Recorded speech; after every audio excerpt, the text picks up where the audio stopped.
turn finally and quickly to 1 Samuel chapter 30. If you remember 98 days ago, we were here, but you probably don't. The man in question is David. He has just left the ranks of the Philistines. He's in the rear ranks along with Achish, who tells him the Philistines don't like having you and the Hebrews around. You need to go back. Philistines had granted them Ziklag where they could live. And so he and his men, having fought, weary from battle, dirty, sweaty, tired, have about a 3.5 day walk back to Ziklag. I don't know what their future will be. He's still hunted and haunted by Saul, the king. And so they come to what was their home. Must have been a rugged place. They've been living there about a year and a half.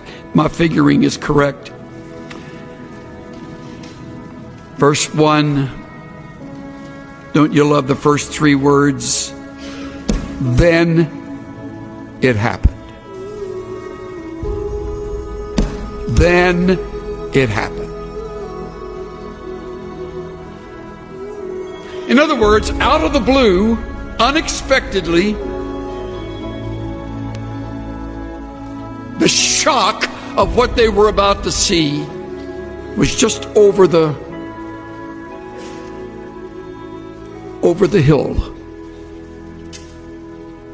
When David and his men came to Ziklag on the 3rd day, the Amalekites had made a raid on the Negev and on Ziklag, and had overthrown Ziklag and burned it with fire. That's bad enough, because that meant all of their homes were gone. Next verse.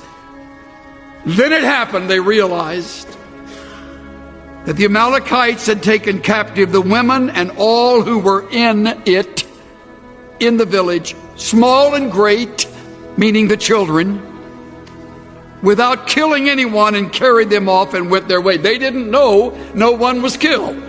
All they knew was the place was vacant. It was smoldering ruins.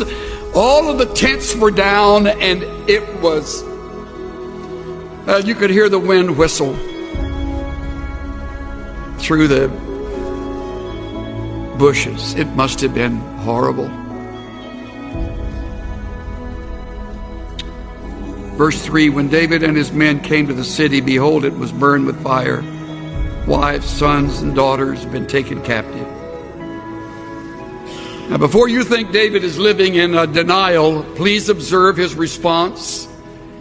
David and the people who were with him lifted up their voices and wept until there was no strength in them to weep. Never think that trusting God means you do not weep. Please learn not to say to people who have lost someone near and dear to them, let's not cry, we're trusting God. We don't weep as those who have no hope, but we weep. I can't experience loss without tears, especially if the loss hits me deeply. They lifted up their voices and they wept till there was no strength in them to weep anymore. Now David, his wives had been taken captive. Verse 6, David was greatly distressed. I hope I'm not going too far. I believe the Hebrew word would include the idea of depressed. The man slumps into a time of depression. I mean, he's lost his wife. He's lost his kids. They've lost theirs.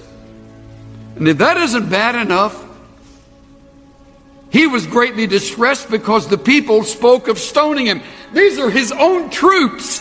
This is his staff. If all the men were there, this is 600 of these warriors that he's trained since the cave of Adullam. These are his guys. And they spoke of stoning him, for all were embittered, each one because of his sons and daughters. Why didn't you think ahead, David? You're the commander-in-chief. Why would we leave them without protection? What were we thinking? You're the leader here. Well, you'll go through that too. By the way, that's all part of the job. It just isn't written in the job description. And there will be those who will turn on you when you have nothing to do with what has happened, but you're the scapegoat. You're the target. You live with a bullseye on your chest. And all of them looked at David and turned against him at that. There was mutiny, or almost. Then we read the best part of the story in the latter half of verse 6. But David strengthened himself in the Lord, his God. How good is that? How did he do it? You know how he did it. I know how he did it. It's just hard to do it. I lost my wife. Lost my kids.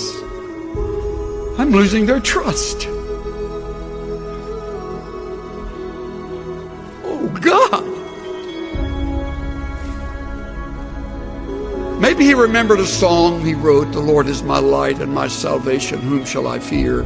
The Lord is the strength of my life, of whom shall I be afraid?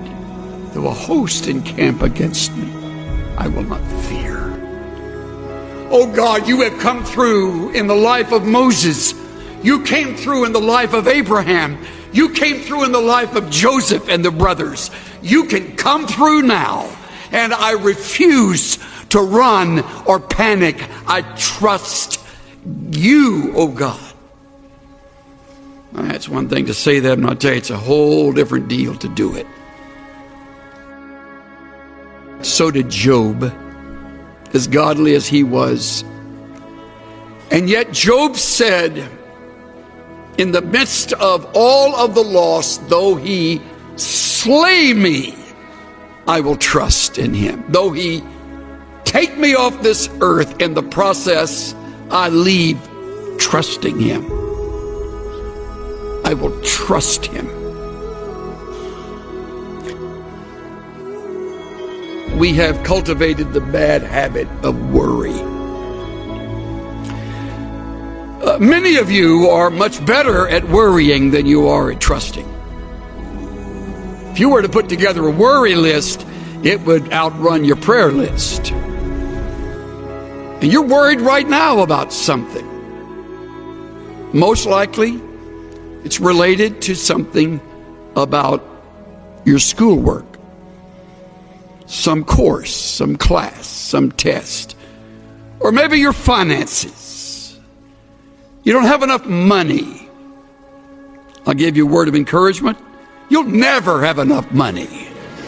So you're worried now, you're getting good at it, so you can carry that with you when you graduate, because you won't have enough money then. So you're worried about that. And you do not trust God. See how practical it is? And if you think you're going to outgrow the problem, take it from this old guy today, you won't ever outgrow it. It's like lust. You never outgrow lust. You just learn to fake it. I remember attending a Navigator conference when Lawrence Sandy was president. We were at Glen Erie, and they had a returned missionary, I think an 87, 88-year-old gentleman who Lauren brought up to the platform, and he was a longtime navigator. And Lauren said, "Tell me, Dr. So-and-so, when did you conquer lust?" The old man said, "Well, Lauren, hasn't happened yet." You'll never conquer worry. It's part of the flesh. You want to, but the only way you will get through it so that you will learn from the test is to trust. To trust. To put the worry on hold, to set it aside, deliberately shoving it away, and saying, God, at this moment, I rest in you and you alone. If you're married, God, help my spouse and me to trust you, to lean on you, to wait on you, to listen to you, to endure the test with you.